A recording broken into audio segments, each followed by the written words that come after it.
Odyssey is truly one of the great success stories in this city. It is a partnership of which we are deeply proud, and one that testifies to the importance and the power of education. Successful students, as all of you know, are our future. And Odyssey is helping to build stronger and more successful students every summer through all of its programs. M.J. Thorne has served as Executive Director for Odyssey since 2001 and is responsible for managing Odyssey's 6-week academic program for over 300 Atlanta students in grades 3 through 12.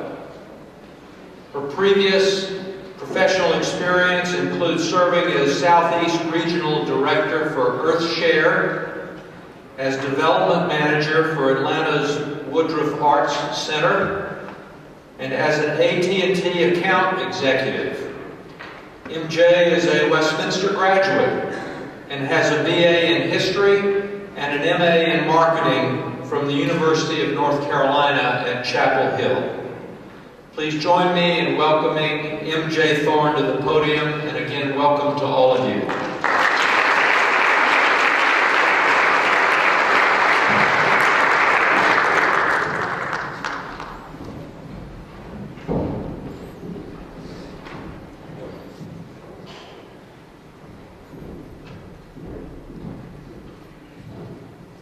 Good evening. I'm so glad to see such a great crowd here tonight. It's just wonderful there are so many people interested in supporting education in our city. It's there's strength in numbers, so thanks for coming. As he said, I'm M.J. Thorne. I'm the Executive Director of Odyssey. And for those of you who aren't familiar with it, I just wanted to say a few words about that. Odyssey is an independent nonprofit organization. It's based here on the Westminster campus. And each summer we offer a free 6-week academic summer program for over 300 students, grades 3 through 12, primarily from the Atlanta Public Schools. We are very proud to be part of a network of organizations throughout Atlanta and Georgia and our country who are working together to increase academic achievement and improve educational access for our young people. Many of our partners are represented here tonight. Give a little shout out to Breakthrough Atlanta and KIP, and Teach for America, and GLSEE, and Hands-On Atlanta, and Horizons, and Reach for Excellence, and the Boys and Girls Club, and many others. And that's particularly exciting to me, to see so many organizations represented and joining in partnership. I'd especially like to recognize those partners who have stepped up to sponsor tonight's event: the Odyssey Circle of Friends, the Westminster Schools, the Center for Teaching, and the Zeist Foundation. We truly appreciate your support, both tonight and throughout the year. Also, a huge thank you to our event committee: Richard Courts, Valerie Love, Kathy DeButz, Bob Rischke, Jessica Langloy, Terrence Gonzo, and our fearless leaders, Marnie Moore and Leslie and Hazel Bussey. If we could have a round of applause for our sponsors.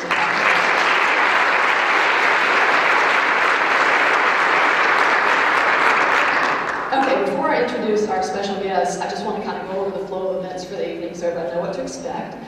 If you would take a moment now, if you are sitting on the end of a pew, you'll notice there's an index card and a pen. And that's so that you can, as you hear these stimulating remarks and think of questions, you can make notes. And after Dr. Noguera speaks, we'll transition to a panel format, and we'll have volunteers collecting those cards. We will not have time to answer all the questions, I'm sure, but I will make a good stab at taking a representative sample. Also, don't forget at the conclusion of the program that Dr. Noguera's books are available for purchase, and he'll be signing in the foyer. If you go out and take a left and go down the hall, that's where you can purchase the books. Or if you cross the road, I'm sure we'd be happy to sign one if you have one hanging around your own library.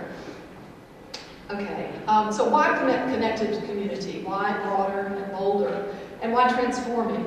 As we hear from our speakers, I urge you to consider the reflection questions in your program. Our hope is that this evening we are all reminded that no matter what our role, parent, teacher, student, neighbor, researcher in the city or in the suburbs, We each play a role in influencing outcomes for students in our schools. We trust you will be challenged, touched, and enriched by what we hear and learn tonight. Our panel moderator, Dr. Beverly Tatum, is the 9th president of Spelman College. She previously served at Mount Holyoke in Massachusetts. She's a clinical psychologist. She's interested in Black families and white communities, racial identity in teens, and the role of race in the classroom. Neil Shorthouse is President and State Director of Communities and Schools of Georgia, where he supports local affiliates serving students with the goal of increasing high school graduation and reducing dropout rates. He and his team advocate with the Governor's Office, the state legislature, and the Georgia Department of Education. CIS currently operates in 28 states, serving almost 2 million students nationwide. Dr. Betsy Bachman is the principal at Cohen Middle School in the Atlanta Public Schools. She has served as the interim executive director of School Reform Team 3 and as principal of Inman Middle School, which was named the highest performing APS middle school from 2004 to 2011 and has received numerous other awards. On a personal note, Betsy served as my daughter's principal at Morningside Elementary. She's fantastic. So I have a personal agenda there. We look forward to hearing from these 3 esteemed educators in just a few minutes. Our speaker tonight, Pedro Noguera, is the Peter L. Agnew Professor of Education at New York University. His areas of interest include urban school reform, conditions which promote student achievement, youth violence, the potential impact of school choice and vouchers on public schools, and race and ethnic relations in American society.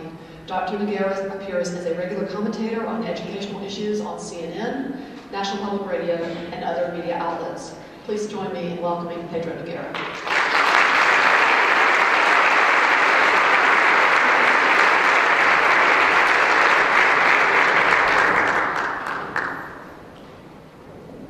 Good evening. It is a real pleasure to be here. I want to thank Westminster School for hosting this event, inviting me. I want to thank Odyssey for also convening this occasion and bringing us together to think about education in Atlanta. And thank all of you for coming out on a weeknight and bearing through all that traffic to get here. This is not my first trip to Atlanta. Over the years, I've been here many times, and I've had the opportunity to work and visit in many of the schools here in the city. And I have seen you go through many of the challenges that face school systems, urban school systems throughout the country.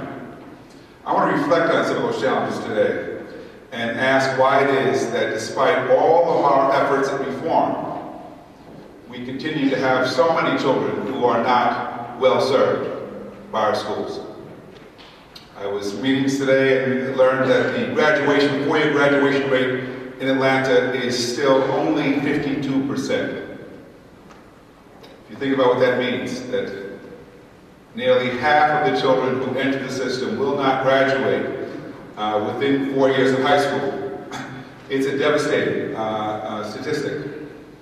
Because we know for every student we don't graduate from high school, there's another person who is going to be less likely to be able to support themselves and their families, less likely to be able to contribute to the tax revenue in this city, less likely to be able to help make a difference in this country, more likely to become a burden in some way. And the consequence is one that I think we can no longer afford to bear as a city or even as a nation. I frame this as a broader approach to transforming our schools, a broader and bolder one, because I think that part of what's wrong is we approach the reform of our schools in a very narrow way. That is, we have focused narrowly on achievement as measured by test scores. We focus narrowly on reforming schools while ignoring the communities that children live in. And I think the narrow approach hasn't worked, and we need something different. And so tonight what I'd like to do is to ask you to reflect with me on what we can learn from the places that are doing a better job, because it seems like a logical conclusion that you would want to do more of what seems to work and less of what hasn't worked. But for that to happen, you have to draw the right lessons. So I just need to make sure I point the taser in the right way. So I'm going to focus on how do we create conditions where all children are learning. And I would say that even in the framing, that's different than the way our policymakers typically frame the issue. Because I would argue that what we ignore when we look at schools and when we judge schools is whether or not the conditions are in place that will allow all children to be served. If we had that lens, I think we would approach schools differently.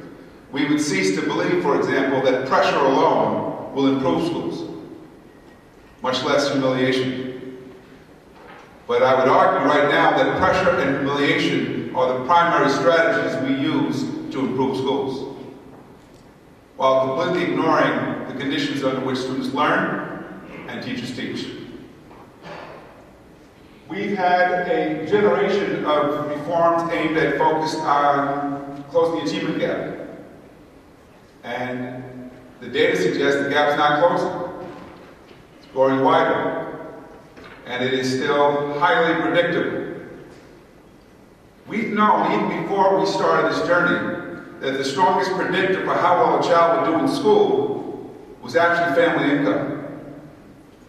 Family income combined with how much education the parents had, in particular how much education the mother had, because most often the mother is the child's first educator. 60% of a child's education, their learning outcomes, are determined by factors outside of school. But for all our efforts and all the slogans about closing the achievement gap, we largely ignore what happens outside of school. We know that sick children don't do so well in school. We have lots of children who are sick and suffer from chronic illnesses, like asthma, whose families rely on emergency rooms for medical care at a great cost to all of us. We know it's impossible to read if you need eyeglasses. We have about 15% of children with untreated vision problems in our schools today. I could go on and on about the health challenges, the nutrition challenges, particularly now during recession, when lots of kids are coming to school hungry. Hungry children don't do that well either. Neither those who lack stable housing or those who don't have supportive families. It's pretty obvious because we've known this for a long time. None of what I've said so far should surprise you. What's surprising is that we ignore it in policy. That we pretend that the children who come from the housing projects or from the trailer parks or from the families that are barely getting by should do as well as the children who come from affluent homes, with every resource at their disposal. We presume equity even though we know inequity is the reality. And not surprisingly, inequity is what we get, because what the achievement gap really is an educational manifestation of social inequality. And every once in a while we find outliers who remind us that, guess what? Poverty is not a learning disability. Poor children can in fact achieve and thrive, and sometimes they do. People like me who come from families of modest means. I grew up in the housing projects in Brownsville, New York, Brooklyn. Neither of my parents graduated from high school. Yet still all 6 of my siblings went to college, some of the best colleges in the country, graduated. Living proof that a child's background should not determine what they can accomplish. We love that story, don't we? That's the story of the American dream, but the story of Bill Clinton and numerous others who are able to use education to pull themselves up. But the exception should not drive policy. What should drive policy is the reality that many, many more kids out there have the talent, have the potential, but lack the opportunity. The sad thing in this country is this: if the opportunity shows up in athletics, we will make sure it gets cultivated. We can find football players, basketball players in some of the most hard-pressed communities in the country. Right now, there's a place right outside of West Palm Beach called Belle Glade. Belle Glade is dirt poor.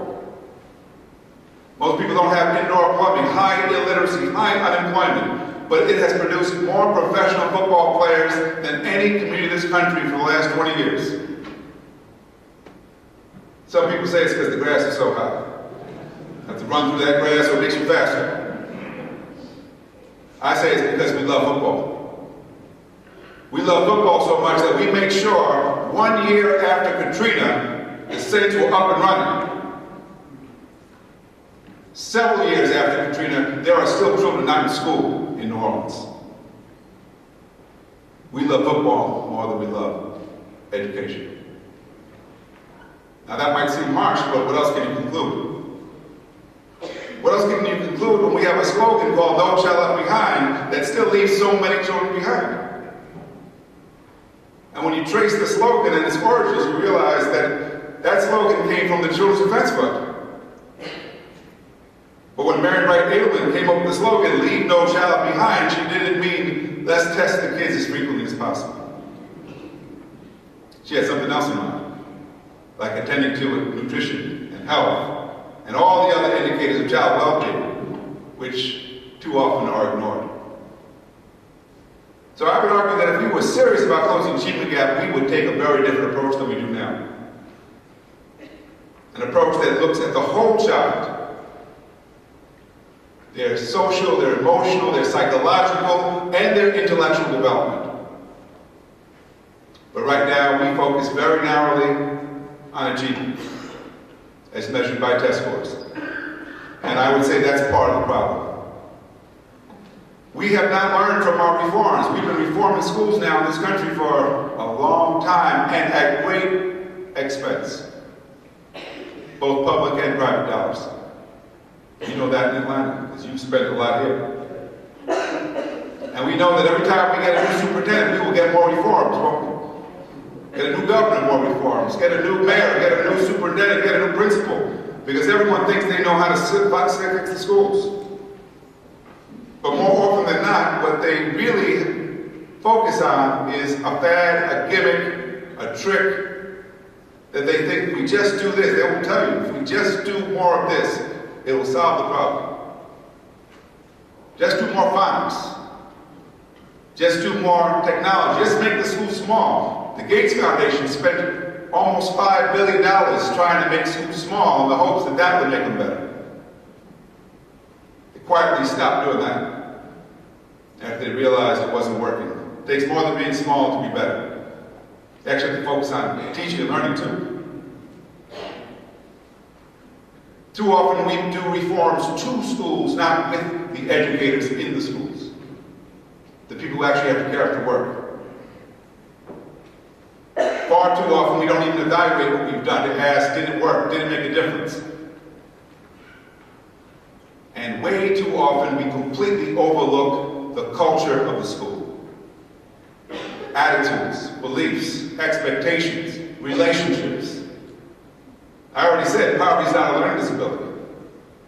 But I will also say this, if you ignore the effects of poverty, poverty can be a disabling condition.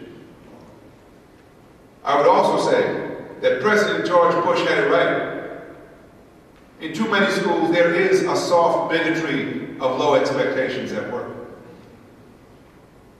Now, I'm not sure if he knew what that meant, because I'm not sure if I know what soft bigotry really is.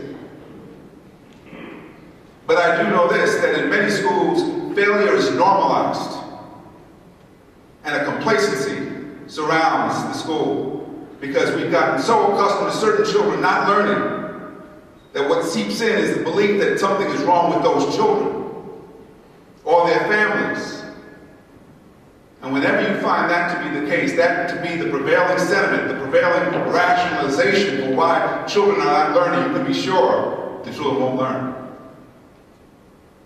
And sadly, wherever poor children are concentrated, this is often the case.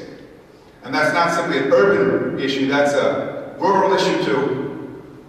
And guess what? It even shows up sometimes in suburban schools, where poor children are smaller in number, but expectations are often lower for them. I may be critical of No Child Behind, but I will also acknowledge that No Child Behind is a good thing. shined a light on who was learning and who was not. And that light really exposed the failure of our suburban schools. Schools that were serving affluent children quite well, but poor children, particularly poor children of color, not so well. Sad thing is that in some of those schools I will actually hear educators who will tell me, you know, if our kids are supported by their parents, if they are motivated and ready to learn, we can do a good job with them. I usually say, well, thank God. Because if you do a good job with them, then you'll really be bad, right? That'll be like a doctor who told you, I'm really good with healthy people. I'm good with healthy people. Just don't send me any sick ones who actually need help. There are a lot of schools out there, they're not good with kids who actually need help. Who don't have homes where there are parents who are able to help the child with the homework every night, who don't have access to a computer, and don't have access to enriched summer programs like Odyssey. We need schools that are good with helping and making a difference for the kids who actually need more. That's what we are not so good at. And that's not simply an urban problem, that's an American problem. There are lots of affluent schools with all the resources that don't do a good job for the kids who need more support. And too often what you hear in those schools is the problem is the child, not the way we see that child or our ability to meet that child's needs. And I would say how you frame it has great bearing on how you will approach solving it. We have a huge problem with young men of color particularly. It's a looming problem. Because in almost every school system across the country, young males, particularly African American males, are overrepresented in every category we associate with failure. From who's being disciplined, to who's in remedial classes, to who's in special education, to who's dropping out, to who's not going to college, to who's unemployed, to who's incarcerated, to who's dying at a young age. The parallels between what happens in school and what happens outside of school are clear and profound. Who do we incarcerate? By far, those we have failed to educate. And all you have to do is visit our nation's prisons that continue to grow. We have over 2 million people now in our prisons and jails across the country.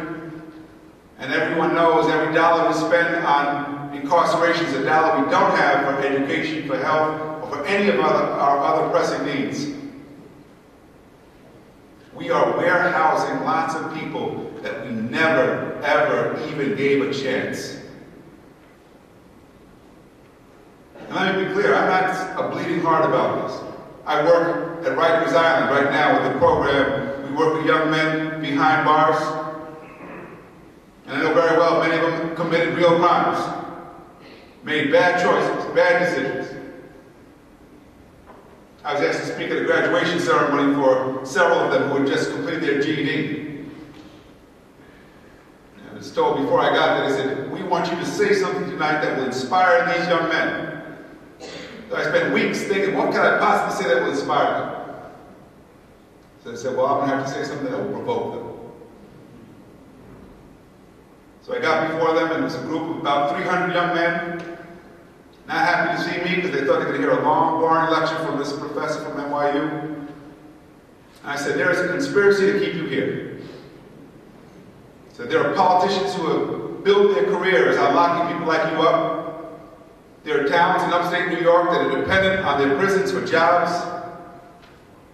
I said, these guards that are here watching you today are all being paid very well because of you.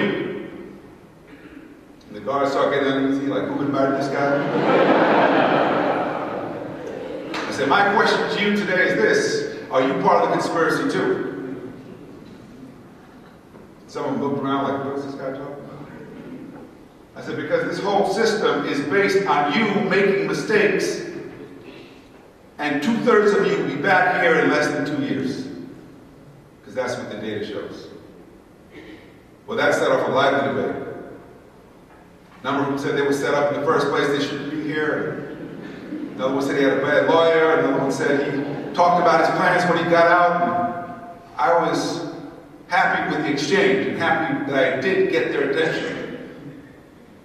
One of the teachers turned and said, "You're getting a little too excited. We don't like to get them too excited here."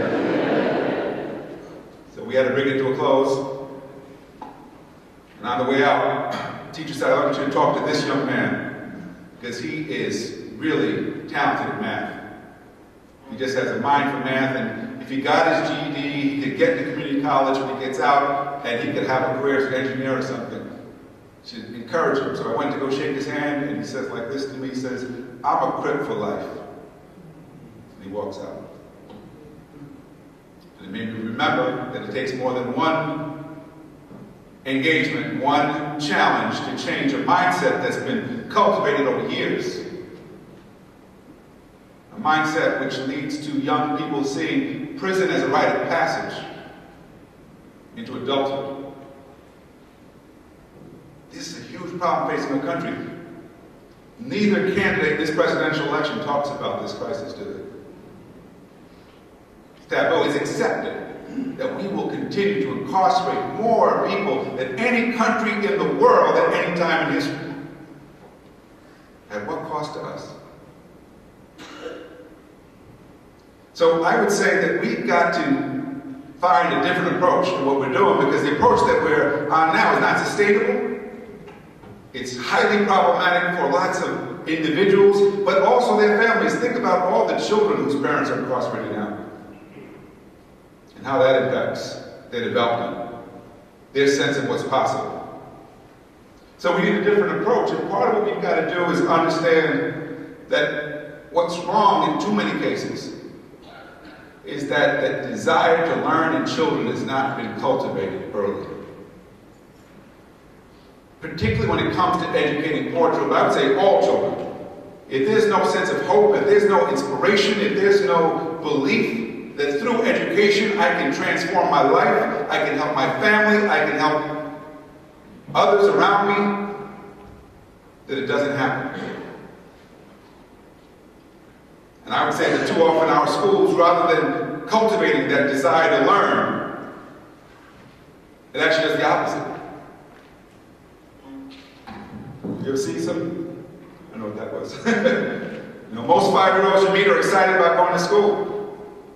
But the longer they go, the less excited they become. That's not just true for the children. Sometimes the teachers are some of the least excited ones. Someone told me a very sad story the other day. Mother goes to wake up her son. Send him to school. He's sleeping late. She says, "Son, you got to go to school. It's late." He said, "I want to go to school." She said, "The people call me names there. Everyone hates me. I'm tired of going to school. I don't want to go to school anymore." Mother was very upset to hear this. It's her son. So she turns to him and says, "Son, you've got to go to school. I'm your mother. It's my job to make you go to school." She said, "Second of all, you are 56 years old now, and I'm tired of hearing this every day from you." She said, "Third, you are the principal of that school. And if you don't get there, what kind of example will you set?"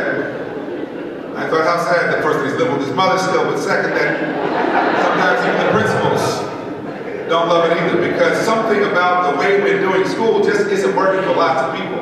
I think a big part of it is that we're asking the wrong questions. Right now, we're focused on how to raise achievement. And you see the distortion that's created here in Atlanta, don't you?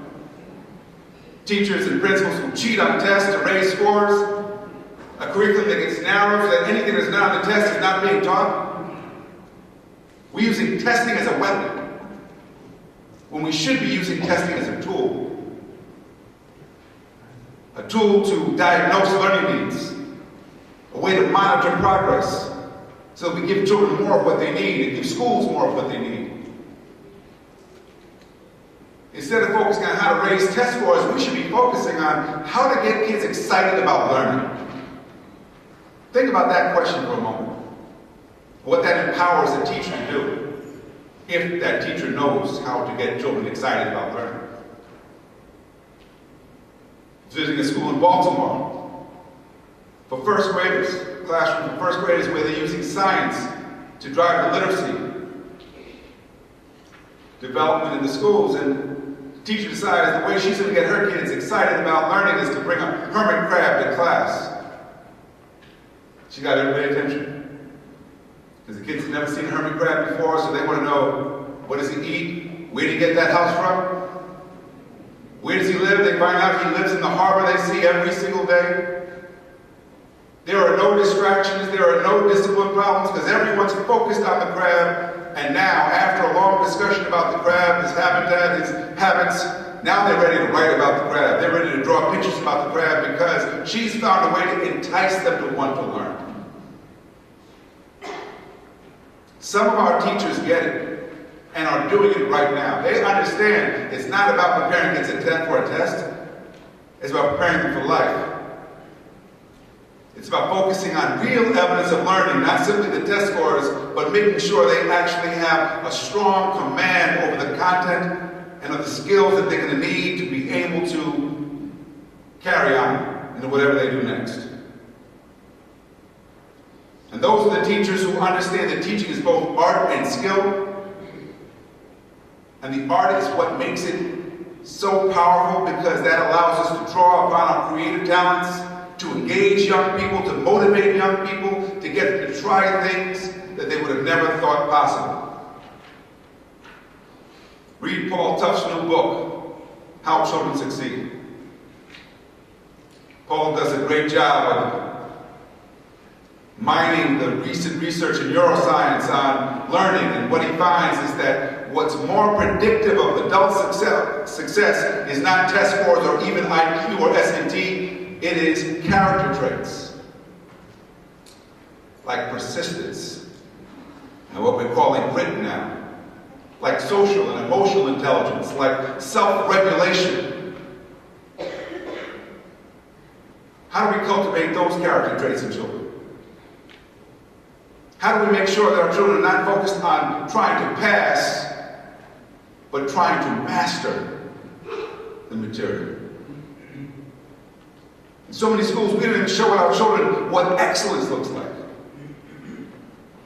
So consequently, our kids aren't aiming for excellence, they're aiming to pass if they have bought in enough. But right now, we use fear as a motivator. Fear of failure. You know what happens when you fail a long period of time? You cease to be afraid of failure.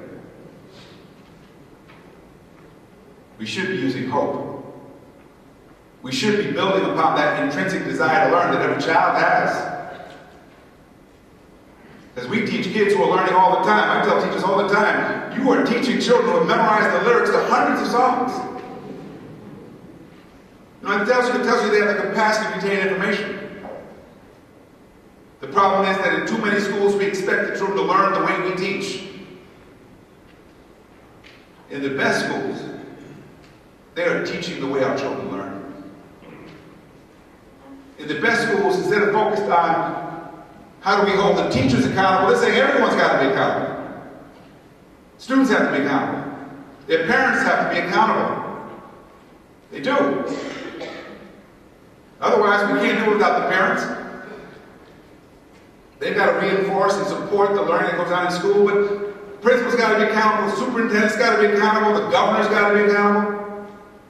State legislature's got to be accountable. Did they give us the budget to work with? We framed this accountability issue all wrong, too narrowly, letting lots of key players off the hook entirely. That's the reason why there's not enough public outrage about the situation in our schools. None of the people feel accountable for it. But we all pay the consequences for it, don't we? If instead of focusing on how to close the achievement gap, we should ask, how do we create schools where a child's race or class does not predict what they will be able to do? Think about the difference in the question. If you focus on ceasing to allow race and class to be a predictor, then it means you're forced to acknowledge that talent and ability shows up in all kinds of children. And the job of schools has to be to cultivate talent in children. To help children become more confident, more competent, more resilient. It's a different framing. And some schools, as I said already, are doing it. School like Brockton High School, Massachusetts. Brockton is an amazing story because in 1998, Brockton was faced with the prospect that 50% of its students would not pass Massachusetts high stakes exam, because Massachusetts, which has the hardest exam in the country, if you don't pass the state exam, you're denied a diploma.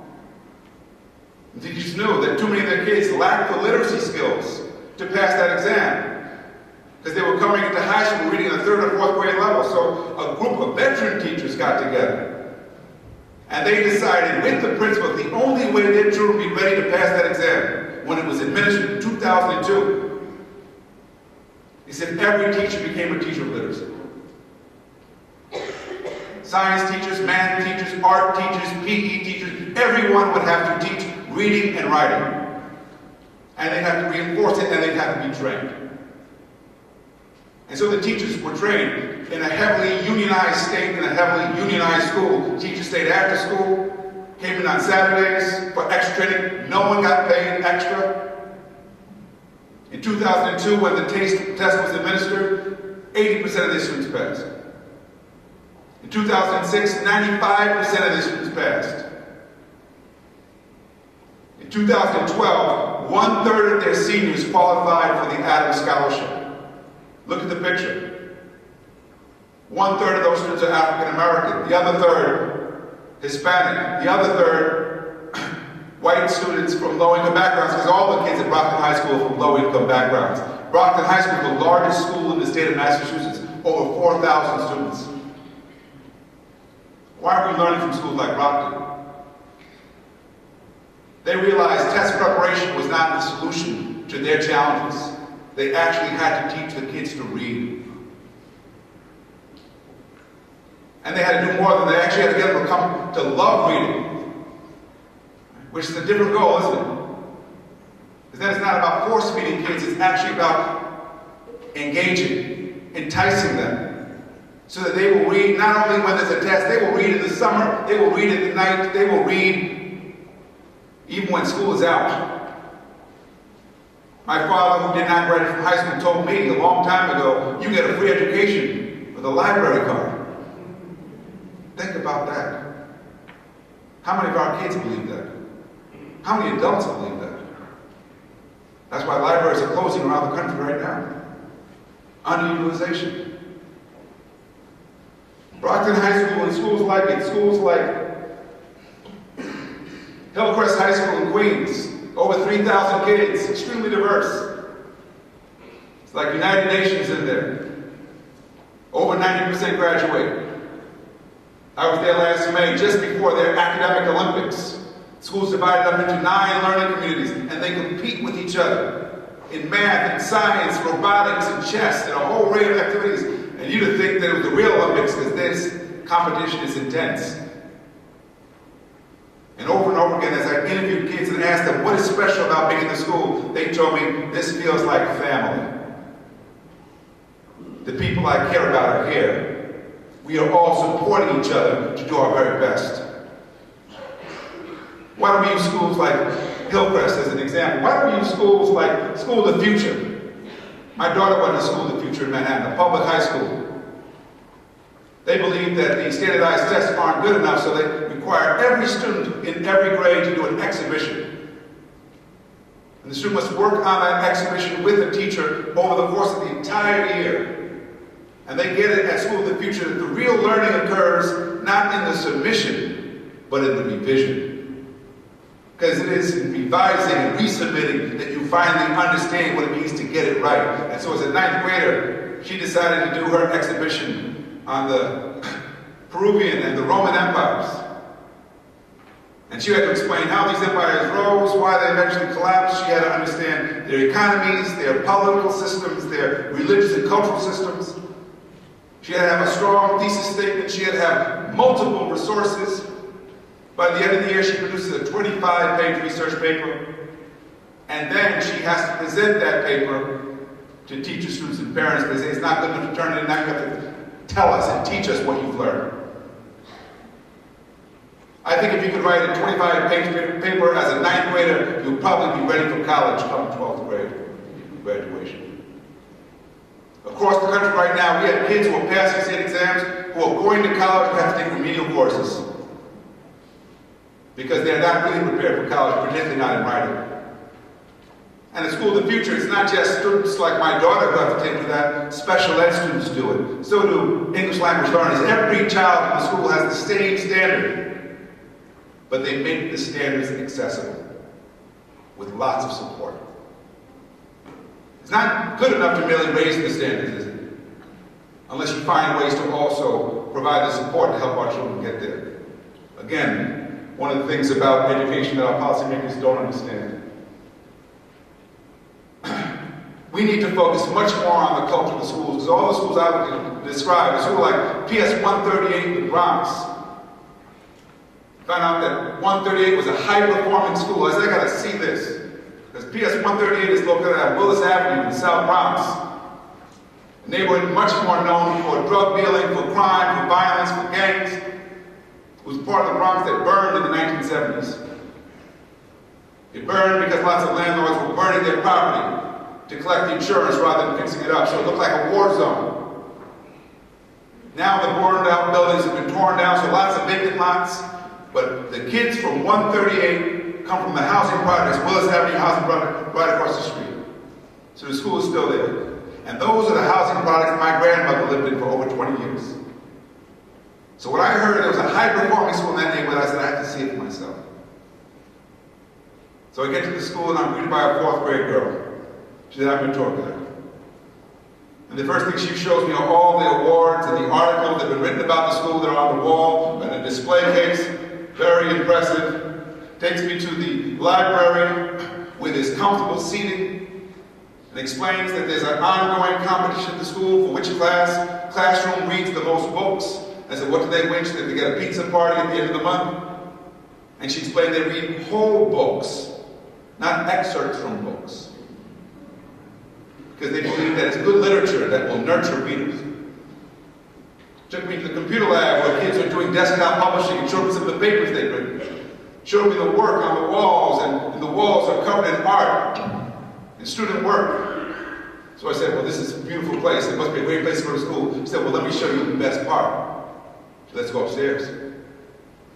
We go upstairs and I learned that the only museum in New York City that's dedicated to the history of the Bronx is in their school.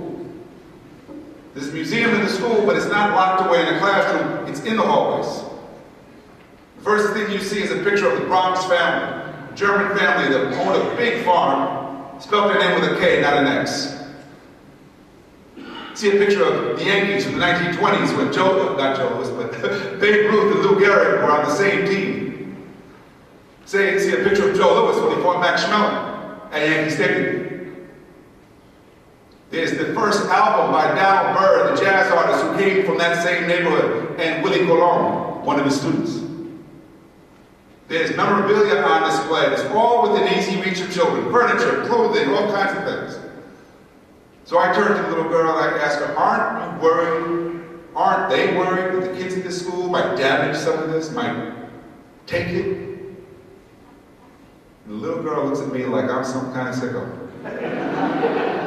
And she says, I don't know about the schools you go to normally. I said, at this school, kids take care of this. Why do I even ask the question? Because today, when I visit schools, particularly urban schools around the country, I often feel as though I'm entering a prison. Because there are metal detectors, there are guards, there are surveillance cameras. And when there's not, there's chaos. Chaos in the halls, chaos in the lunchroom. Visiting a middle school in Oakland. Going to a science classroom, I see there's no science equipment. I asked the science teacher, where's the science equipment? She says, well, we lock it up. I said, why do you lock it up? She said, I lock it up so they don't break it.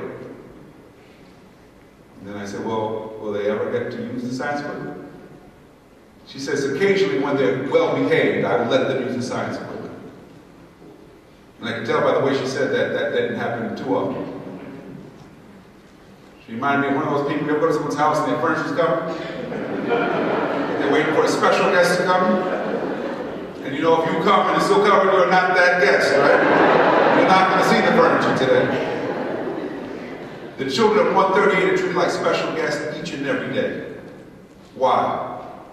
Because of the culture of the school. Because of the relationships, the attitudes, because of the way they do discipline. They don't believe that humiliation or exclusion, sending children home to watch television, is an effective form of discipline. They actually think it's much better to make them come to school on Saturday, make them stay late, make them do community service, focus on character, focus on real consequences that result in a change in behavior. It seems so logical when you go into schools that work, doesn't it? Then we have to go back into schools that don't work and ask, well, why are we doing it like this? Why has this become the norm? Why have we allowed prisons, which are not safe in themselves, to become our model for security in our schools? Something is fundamentally wrong, and I'd say it starts with our policies, which are premised on fear, rather than providing very clear guidance on how to produce success. And I would say that success is around us. Success is showing up in all kinds of places, sometimes the places where you would least expect it. A place like East Los Angeles. I'm going fast because I don't want to take too much time here. This is a math class in East Los Angeles at Hollenbeck Middle School. Math class. Look at the children. Out of their seats. Talking to each other, working in groups. You don't see one kid doing the work while the other kids sit on the desk waiting to copy the answers. To show you how good the teacher is so good at what she does, she can stop and talk to me while the kids are at work, because the kids know exactly what they're supposed to do. They are in control of learning. Her job is to facilitate the learning, to answer questions so she can actually meet the needs of individual learners, the kids who need more help. This is a master teacher at work. We need to show our teachers what good teaching really looks like, because a lot of our teachers have never seen it. And in too many of our schools, what do we do with our brand new teachers? We give them the most challenging kids to teach. That's the Teach for America model, isn't it? Show me the research to support that strategy. And don't just tell me that they're sometimes better than the other people we had there. That's not good enough either. You need people who actually know what they're doing to do this work. And here's the good news for the kids at Hollenbeck. They're going to get to go to Garfield High School, which is across the street. And why that's good news is because that's where Jaime Escalante taught. And Jaime Escalante, as you remember, if you saw Stand Deliver, he was that crazy Bolivian who believed that kids from East LA could do AP calculus. And the first people he had to fight were his own colleagues who said, not these kids. They can't do it. And he insisted and finally got to do it. And when his kids passed the AP exam, what happened? The ETS, the Educational Testing Service, sent in investigators because they assumed they had to cheat. These kids can't pass that test. So they made them retake the test. And lo and behold, they passed again. So this time they said, okay, we've got to send in the researchers to study what's this Escalante guy doing that's so special. And the researchers came in and they watched him, they observed him, and came back and said, we don't see it. Nothing special going on here. Because they didn't get it. Because he was teaching them something so intangible but so important. He called it ganas. The hunger to learn, the desire to learn. That's what he was teaching these kids. He got them to come late, stay on Saturdays. He got them to convince their parents to let them not watch their siblings, but instead come with him to visit aeronautics labs because he thought it was important for them to see how you and why you can use this calculus to change your life. He said, you are the descendants of people who built pyramids. You could definitely do calculus. And so when he died last year, there was an outpouring of his graduates. And it was full of professionals who came from East Los Angeles. All of whom said that because of that teacher, their lives were changed. That's one teacher. What happens when we can bring lots of teachers together? do that kind of work. Think about the exponential effect and impact that can have on a community and on our country. We keep acting like we are searching for some cure, like we're going to find the cure to cancer or AIDS before we can figure out how to educate kids. We've made this way too hard. Educating kids is not that hard. We know how to educate dyslexic kids, autistic kids, deaf kids, blind kids, fat kids, skinny kids. Not the whole song? All kinds of kids.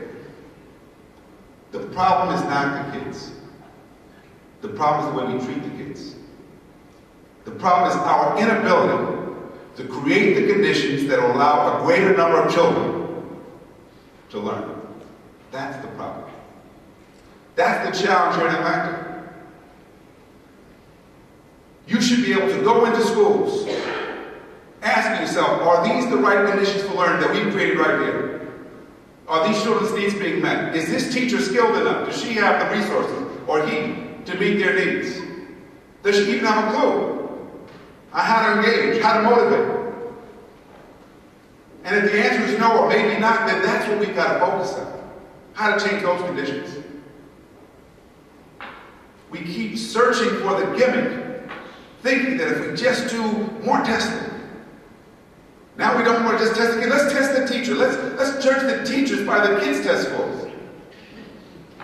And even though there's absolutely no research showing that this will actually make any sense, we'll do it. We'll make it federal policy.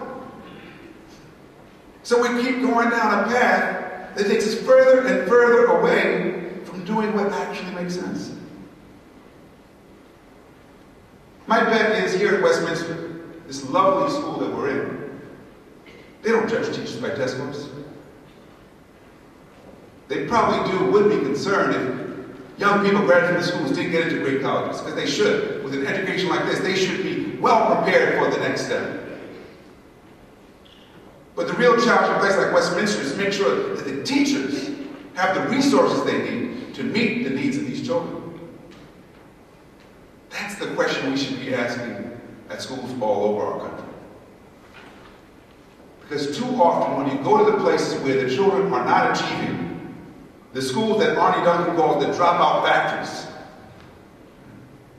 what do you find? A sick and dysfunctional culture. You find inadequate resources, outdated textbooks. It becomes so obvious from the time you walk in, this is not a place where children will learn. But we're pouring money into these places. And you know what? More money is not the solution. Because if you put more money into a failed system, what do you get? More failure. Arnie Duncan should know that. Because after 10 years under his leadership in Chicago, and all the reforms that have now been enacted into federal policy were first tried in Chicago. What did they find? Read a book called Organizing Schools for Improvement by Anthony Bright and John Easton. And John Easton is important because John Easton works for Arnie Duncan. So Arnie, I'm sure he must have given him the book afterwards. What they find is that, well, the schools that never improved, and there were dozens of those schools, were the schools that were overwhelmed by the needs of the children. They didn't have the resources. And the schools that never found a way to actually provide the teachers with the training and preparation they needed. And the schools that didn't have the principal in place long enough, so therefore they lacked the leadership. It is not rocket science. It's pretty basic. We need our parents involved. All the research shows our best performing students have parental support. Question then becomes, how do we get more support from our parents? And when there's no parent, how do we compensate for the lack of parental support at home?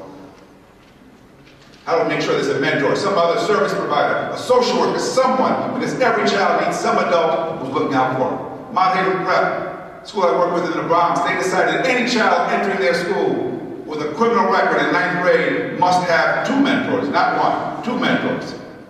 They need at least 2 people looking out for them, because that kid already is in trouble. Time to stop. They need teachers with clear expectations and skills on how to meet their learning needs. They need leadership. And they need strategies to motivate and engage our kids. It's always the same ingredients that you see in place over and over again. No gimmicks. So my challenge to Atlanta, and I say this as a visitor who loves your great city, is do you love your children enough to create the schools they deserve? I think you have the ability to make it happen in Atlanta. Don't allow the cheating scandal to make you shy away from the challenge of turning around these schools. Our kids deserve it. This city needs it. Atlanta will never be a great city without great schools. Thank you.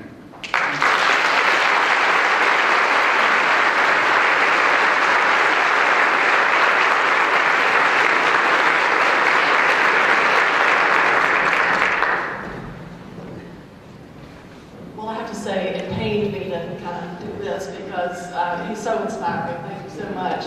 I'm going to ask our panelists to come up. As those of you that had questions, if you have cards, if you would pass them to the outside aisles, we're going to have volunteers coming down to pick those up. And again, we'll have a panel for about half an hour, and then we'll wrap it up. So. He put it all the way down.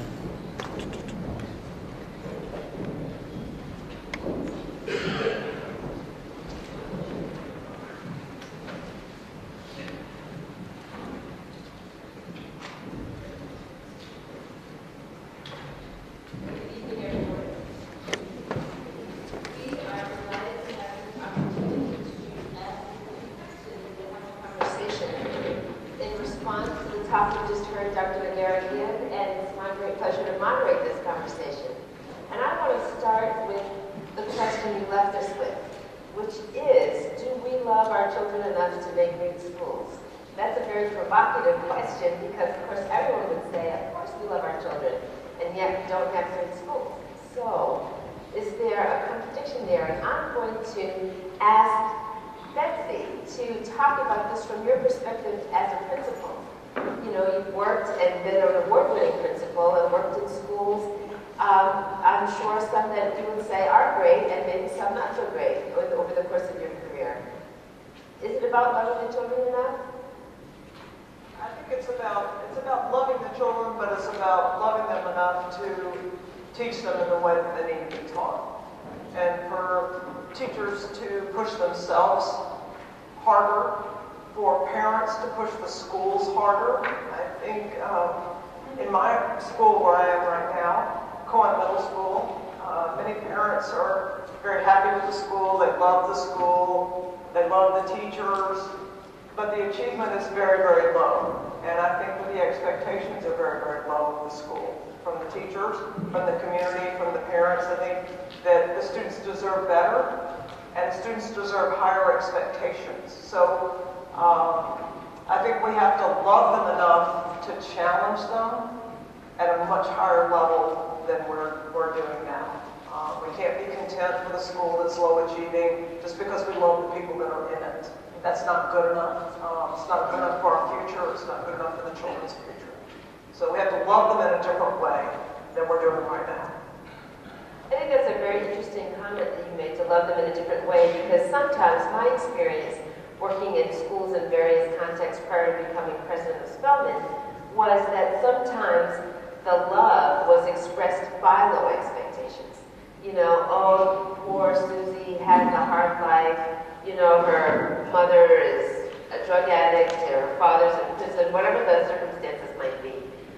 And so therefore we can't really expect her to bring her home in on time. And so when she doesn't, nobody challenges that. And you know, that there's a way in which sometimes the love or the concern for the difficult circumstance leads to lowered expectations.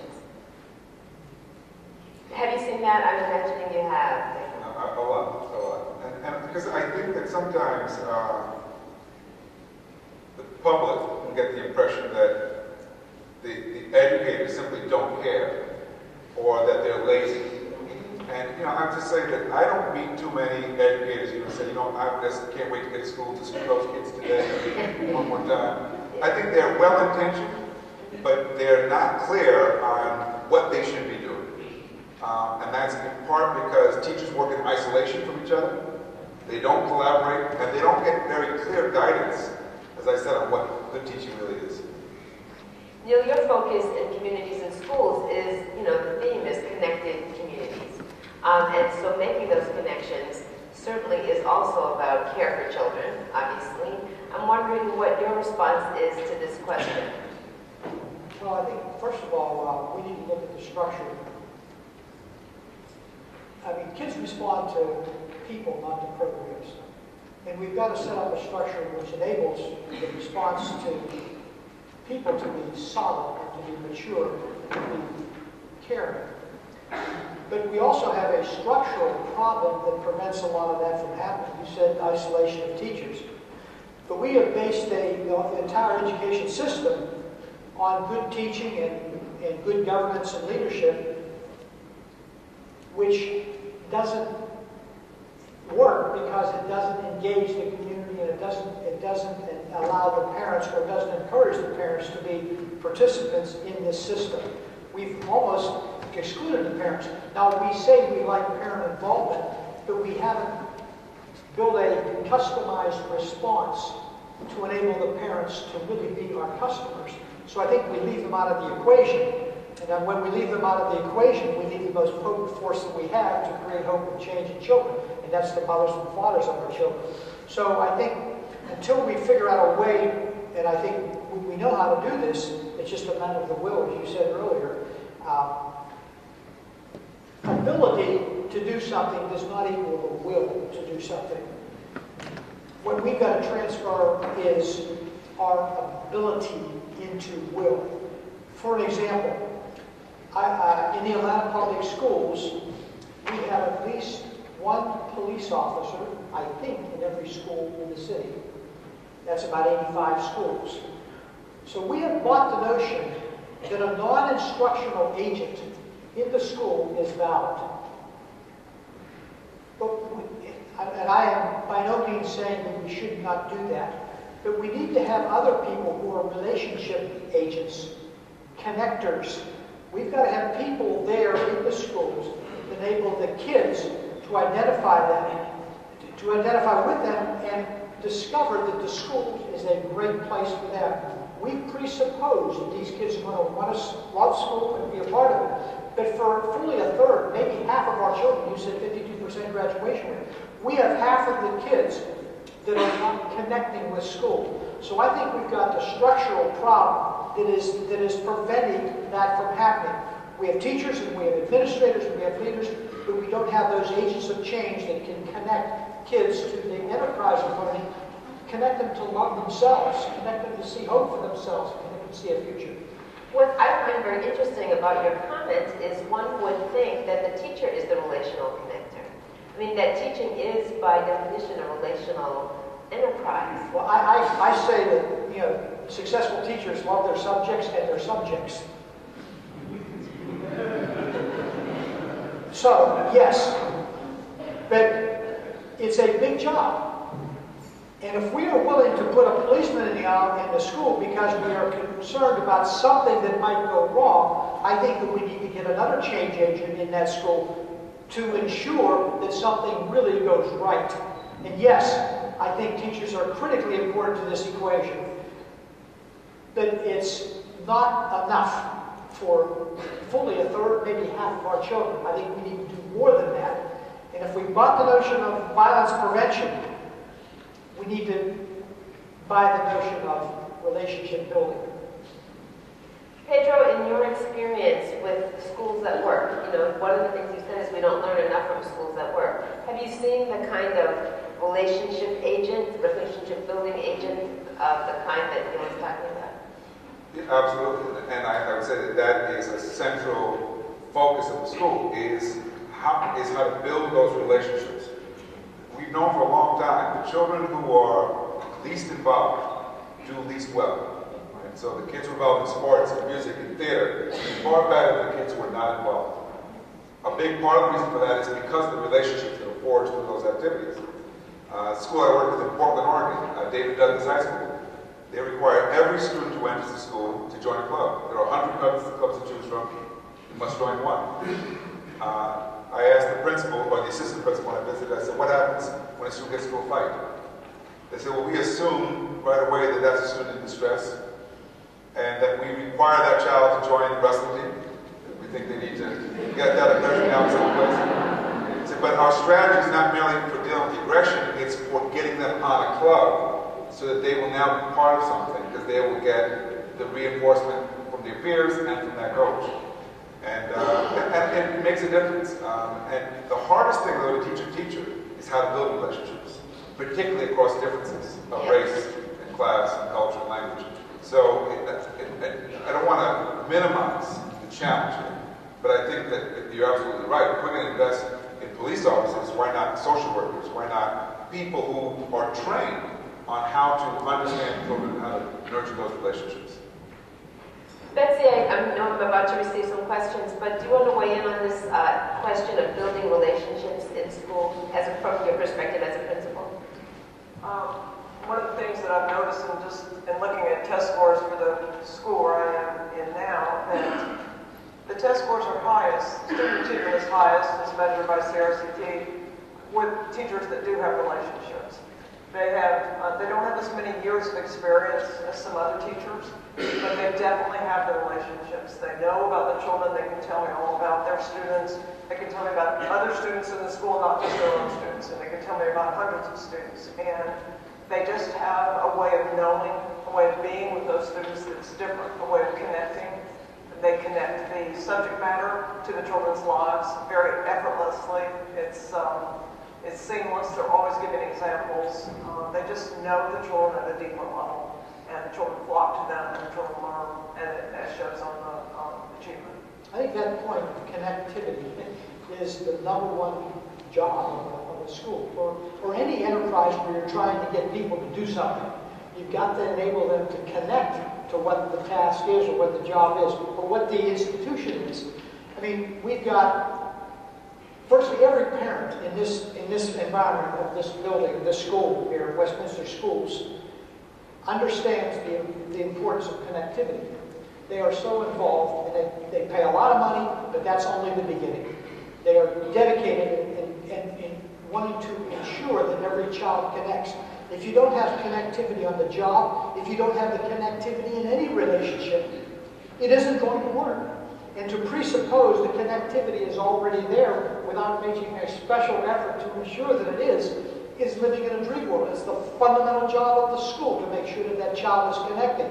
So the leader of the school is going to do whatever is necessary to make sure that connectivity is real and tight and solid. And then once that happens, that equals engagement. Once you get engagement, that leads to motivation. Once you lead to motivation, then you've solved the problem. That's what Escalante did. We've got to be committed to engagement, to connectivity. And if we aren't, it just will not work. And it has nothing to do with poverty. It has nothing to do with race. It's just a matter of human nature to make sure. I've run into so many women who are so proud of the fact that they connected to Spelman College. That college has got connectivity written all over it. I mean, it's just, that's the place where you go to be great. We've got to figure out a way to make that connection in a child's mind, and when he walks into Cohen Middle School, when he walks into Washington High School, or any school in this country, or any world, that he or she is there because they are sent for a purpose to be there. They are connected. They have a vision. They believe in it. And that means teachers and parents making that equation real in minds of our kids. Connectivity, great word. That's it. So we have quite a few questions here, but one of the things that you said, Pedro, in your talk was that, most kids come to school eager to learn, and then over time that goes away. And you also talked about the character qualities, the character traits that lead to success, persistence, self-regulation, all of that. One of the things we know is that persistence, self-regulation are related to early childhood learning. And we haven't heard much about early childhood education here, and certainly it's harder to engage a disengaged adolescent than it is to engage an eager 2-, 3-, 4-year-old. I'm wondering if you could talk about the role of early childhood education in leading to more successful schools? Well, we have very good research for a long period of time showing that the early childhood learning lays the foundation for learning that will occur across a child's lifetime. That when we invest in children in that way, that the benefits accrue in terms of higher graduation rates, higher college attendance, higher incomes, etc. So it's cost effective, but we don't do it. It's interesting, right now the state that invests most in early childhood education is Oklahoma. And it's interesting, I was in Tulsa this summer, and I was at a meeting with, the whole focus of the meeting was how to build a safety net for children in Tulsa. And it was led by foundations, but what was interesting was people from the private sector, from the schools, from the churches, and nonprofits all together working, because they realized it's not even good enough to do preschool, then you've got to do after school, you've got to think about a whole system of support for children. And I asked them, what made Oklahoma decide to invest in early childhood education? And the head of the foundation said, well, haven't people seen the research? And, it sounds like an obvious answer, but we've had that research for a long time. Yes. But it does not influence our practice. It does not influence. So, when you think about it, we're trying to close the achievement gap. The gap begins before 5. Kids are coming into kindergarten, sometimes with a gap in vocabulary of hundreds of words, or even thousands, because of just the early learning that occurs, or doesn't. So, absolutely, we should be doing so much more. But, that leads me to ask this question, and there are a lot of questions here. I know we're not going to get to all of them. But as you said from your talk, it's not rocket science. It's not rocket science in the sense that there are a lot of things that we know, like, for example, the importance of early childhood education, like the importance of parental involvement, like the importance of high expectations. It's not like these are new answers. I know you've been working in this field a long time, and, this is not new information. You and Neil echoed the idea that, public will is not the issue, or is the issue, perhaps. One of the things I always think about, and sometimes talk about, is the fact that our schools were never designed to educate everyone, as you know that historically. And today, the schools today we need to educate everyone, but that's a paradigm shift. There was a time when we were perfectly comfortable ranking and sorting and educating those at the top and letting the others fall by the wayside. Today, we can't afford to do that because those who we used to let fall by the wayside are quickly becoming the majority. So, I don't often hear people talk about that historical reality and the paradigm that we are trying to shift from, but it seems to me that's part of this issue. Could you talk a little bit about that? Yeah, I alluded to it when I said that the schools that are making the difference, they're focused on cultivating talent in all children. That's a different paradigm. It is. Than the one that many of us were educated. Most of us were educated under a paradigm, a system that led us to believe that intelligence was innate. It was in your genes. Some had it, some don't. The ones who have it, we're going to give them the most. We'll give them the best teachers, most resources. Those who don't, well, why waste good resources? You should become a plumber, right? And that way of thinking has led us to where we are now. Yes. A system that produces winners and losers. What we're seeing, though, is in the countries that are outpacing us in education, and now there are many of them, they have a different approach. They put much more emphasis on effort than on natural ability, much more emphasis on equity of opportunity. So Canada, where I was just in a conference in Toronto, focused on education and poverty, they believe poor children need more resources, not fewer. In this country, we spend the most on the children who have the most, and the least on the children who need the most. So if we were really interested in competing with the countries that are outperforming us, we would see that we are not doing this right. That we really need a different emphasis. And it's not simply about spending more money. A lot of people here say, oh, we don't have the money. We're spending a whole lot of money on value right now. And we have, and look where it's gotten us. So one of the questions I have here, it seems to me, is relevant to this conversation if we wanted to shift public will. And the question You know, what's the role of people in this room tonight in a city and state not known for deep advocacy in education? If, in fact, we wanted to shift, public engagement is obviously important. What is the role of advocacy? Somebody once said to me a long time ago, many years ago, commitment precedes conviction by 3 years. We can be convicted and believe in something, but until we go and do it, there's a settling process in us, and I don't know exactly how that works, but I see it in principles.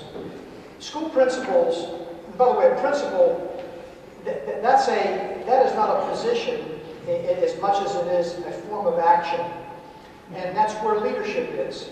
Leadership is about action, and I think that the people in here, many people here, I've seen, recognized many faces, are great leaders in our community. Somehow we need to band together and unify, and we can unify in many ways. We don't have to unify around the entire city. We can unify around Cone Middle School and begin to build that school. And so often, I think we're intimidated by what I think is the rainforest mentality, where we sit here every second, there's 60,000 acres. What can I do about that? But this problem of education is our biggest challenge in this country, but it's a problem with a solution. And the solution begins with our children, and it begins in every school, it begins with every principal. So I think that if we really want to do something very specific, we got to get into the people with the people who know what needs to be done, and I think that's our principle. Not all of them, the good ones, and Betsy obviously is one of the greats in Atlanta. So I think that if we really want to do something specific, and I think that's the most important thing that came out of it, you challenged us. You said to us in your last words were, if you want to, I challenge you, Atlanta, to make this city a great city for education, or words to that effect. That means we've got to do something. It's one thing to sit here and be tantalized by a fantastic presentation, which it was. It's another thing to write down, what am I going to do tomorrow that is different, that can help the Betsy Bachmans of this world make a difference with those children under her responsibility. So I think it's specific action defined, and you don't have to be that smart to do that. You just have to want to do it, and then take action. So what action would you want people to take in your case? What I'm seeing about efficacy on the ground level is, in order to have efficacy, you have to have ownership. Teachers, but I think more about students now. And what has surprised me and depressed me, I guess, in working with the students right now in the school I am, is the negative messages that they already have in their head about their future, about their ability. At 6 years old, 6th grade, 11, 12, 13-year-olds who already think they can't achieve. It's already been set. They have no efficacy and belief in their own learning. And so what we're going to call on this year is develop individual goals for every child. So every child has an individual learning plan, similar to an IEP, but it's not based on deficit. It's based more on where we expect them to go. Very individualized. We don't look at targets for grades for the whole school. It's every child what he or she can realistically achieve. Not moving a child from does not mean to exceeds. That's not realistic. It sets them up for failure. But a nice level gain of 10 to 15 points is what we're hoping for. And so every teacher owns 14 kids, and they conference with that child about their own individual goals. And so we're hoping at the end of the year, children will own the goals, teachers will own the goals, and the children will achieve those goals. It's very time-consuming, but we're trying to create the ownership for the children so that they do have better efficacy in their own learning. I think the way to think of advocacy in terms of taking a community development approach to education, this is a community. I think if we're going to enable the Cohens of this world to be successful, we need to take a community development approach around that, which means developing a unified support system around the school, and then specifically around those children. Quick statistic. Last year, the year ending 2011, in Georgia, 1.7 million kids, we had 180,000 of these children miss 15 days or more of school. 180,000. And that's not just 1 year. That's happening every year. Many of the same kids, but different kids. If all of those kids turned up with a broken arm, we would have 180,000 kids in the Grady hospitals of this state like that. But we can let them languish when they don't have a presenting problem that is that serious to our observation. But she knows if any of those 15 days or more kids. So we could simply, people here could simply surround that school and every other school and simply go to the principal. What are the attendance records of your schools? Let me know the kids. Can I have one child who's been absent 10 or 12, 15 days, and let me get to meet his mother and his father and ask her what her goals are for her child and how can I help meet those goals? I don't think it's that complicated. It's a matter of the will. And we all have the ability. It's just the will. There's a brief thing to add, because I think shifting it means people have to stop thinking of education as an individual concern. Yes. You know, because a lot of people think, well, my kid's in a good school, so, you know, it's really not that much of a problem because I'm okay. Too bad about those other kids, right? Yes. We have to see it as a collective issue. Right. The real estate agents in Atlanta will tell you, the quality of your school influences your property values. There are common interests at stake, even the economic interests. Absolutely. We need to elevate those so people understand what's at stake for them, why it is that not educated kids across town is going to impact them. Because people don't see it. They're seeing it only as my kids. That's what I'm worried about. Right. I'm not worried about those. Other people's children, right? So we have to think about it in a broad way, but I am aware we're running out of time and there's so many questions. I know that there are parents here, there are advocates here, but there are also teachers here. And I've got a question for a teacher, which I'm sure that person and other teachers would love to hear the answer to. And this is saying, what are 3 things you would prioritize exposing new teachers to if you were working with teachers in their first years of their new careers? Working with new teachers. Many of them are working with tough kids, tough classroom situations. What are 3 things you would want those teachers to be getting in their professional development? I'm going to ask. I'll just say I think all 3 of you. First thing that comes to me is the power of relationships. That there's nothing to. When a person's in a relationship, it's a healthy one. They can do anything. Number 2, it's the power of expectations. Allowing that child to define his or her goals and being present with them and not having her have the goals, the teacher having the goals for the child, but the child being a participant in it. So it's 1, it's relationships, it's 2, expectations, and it's number 3 is support. How can I get that support to you so that you meet your goals and I am in a relationship to make sure but that's a quick 3. Relationships, expectations, and support. Betsy, as principal, what would you say? For new teachers? Yes. An experiment that we had this year, just based on, we're lucky to have a few extra teachers for a short period of time, was had 2 teachers co-teaching. Well, one teacher was teaching, and then the other got to observe for a couple of weeks and really give input to that teacher. It just happened.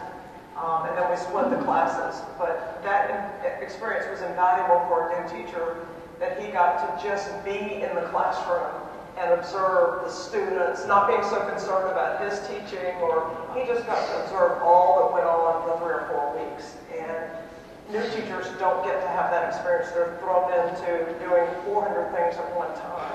I think if we could if new teachers could have that time to just experience without the stress of actually teaching, that they would be much better. If they could watch what children do and how they learn and the conversations they have with each other, then they would be more successful. But they're immediately put on the firing line. Their synapses are it's just too much stress for the children and the teachers, especially in high stress areas, urban environments. Pedro, last word. I'll just say 1. I would want to show the teacher how to do what that teacher in that picture I had up there was doing. What she's doing is using motivation and engagement to deal with behavior. Right? The typical teacher is struggling with discipline and management and is trying to find ways, how do I get them to listen to me? How do I keep them in their seats? How do I maintain order? This is a teacher that is using intellectual stimulation and engagement to deal students are not packing up before the period. They're not even looking at the clock. The bell rings and they are so engrossed in the activity that they are disturbed. And that's, oh, now we have to stop. Think about what that is like for a child in school to be able to concentrate and to focus on learning something and not be distracted by disruptions. If we could teach teachers how to do that, we'd have a lot of really good teachers. Well, I want to thank you all. I know we have someone coming to make some closing remarks, but certainly as moderator, I want to thank you for your participation.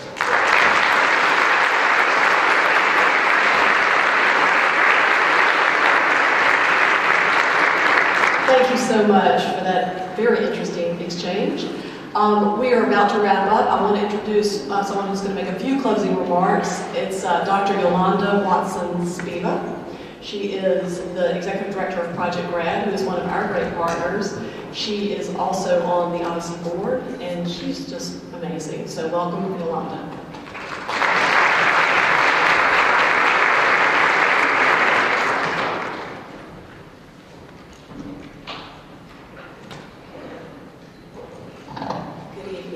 Thank you, MJ.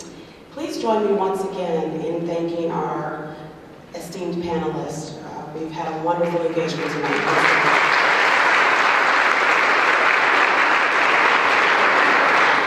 I'd like to also once again acknowledge our event co-chairs, Leslie Hazel Bussey, as well as Marnie Moore. Thank you very much for your work.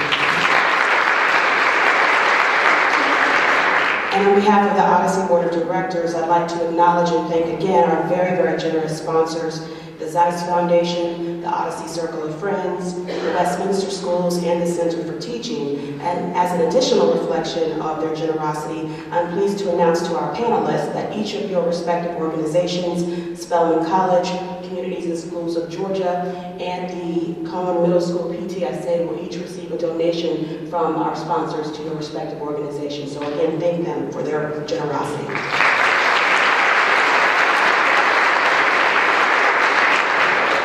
I was asked to close tonight's program with reflections about what we've heard. As I do so, however, I'd like to engage with you all in a collective projection of the way forward as a result of what we've heard. Next steps, if you will. What do we do with all of this information? And I believe Neil posed the question to us, what do we do with all that we've seen in the PowerPoint, all that we've heard from our esteemed panelists? What do we do? Well, first we know that information is only as good as its source. I think we have collective agreement amongst us that the sources of tonight's information are all pretty credible. So we now are armed with credible information. But information is also only as good as the actors who have been endowed with this information. That would be you and me. And the actions that we take collectively and individually as a result.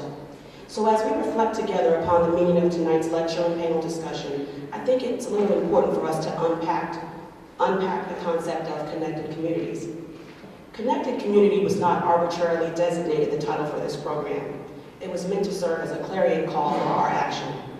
Reminiscent of Dr. Martin Luther King Jr.'s goal of the beloved community.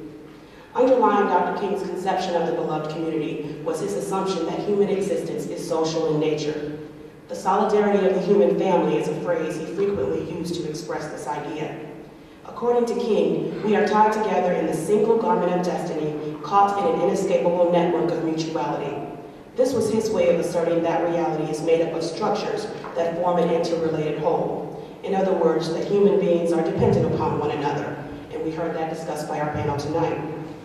In this regard, Dr. King also once wrote, "Personal growth cannot take place apart from meaningful relationships with other persons.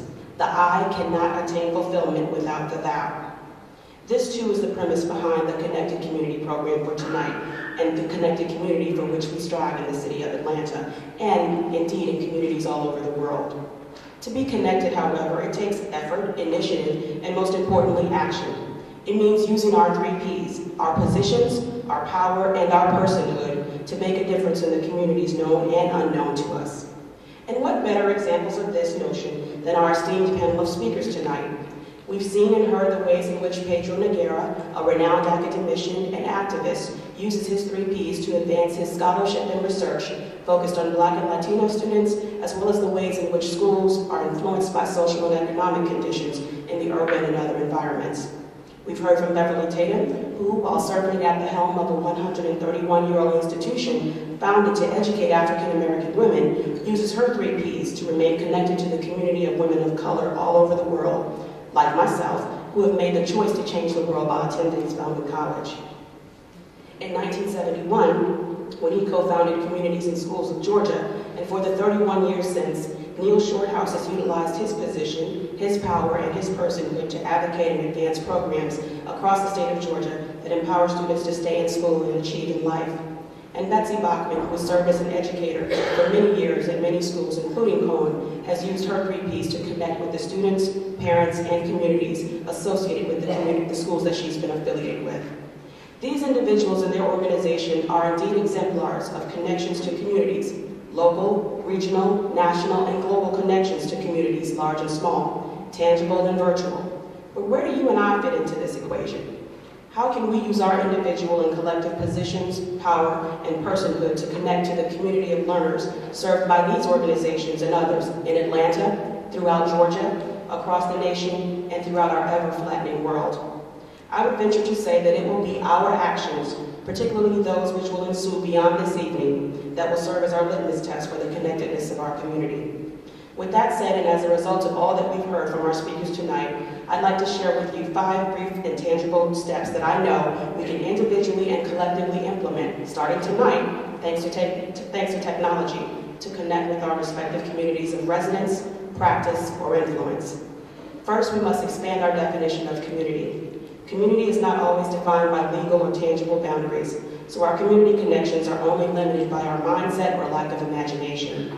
Second, go. We heard Pedro Noguera talk about PS 138 and other schools that he actually visited.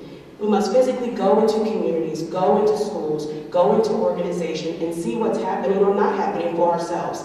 Let's not sit back and allow others to narrate the problems to us. Let's instead seek out the information firsthand and then decide how we can be a part of the solution. Third, we must partner with other organizations, be they nonprofit, civic, faith-based, etc., and find ways to complement each other's work, make a deeper impact, provide more services, and of course, reduce duplication of effort. Fourth, we must utilize our time and our many talents as volunteers in the organizations within our communities, whether it be through service on a committee or a board, or one-on-one delivery of services to students. Our local school councils, parent-teacher school associations, and the local nonprofits that support schools, they need the talents that we have to offer. And contrary to popular belief, you do not have to have a child in a school in order to serve. And lastly, and in my humble estimation as a nonprofit leader myself, I cannot underscore how important your financial support of schools is and the organizations that support schools, especially those that are operating in communities that work.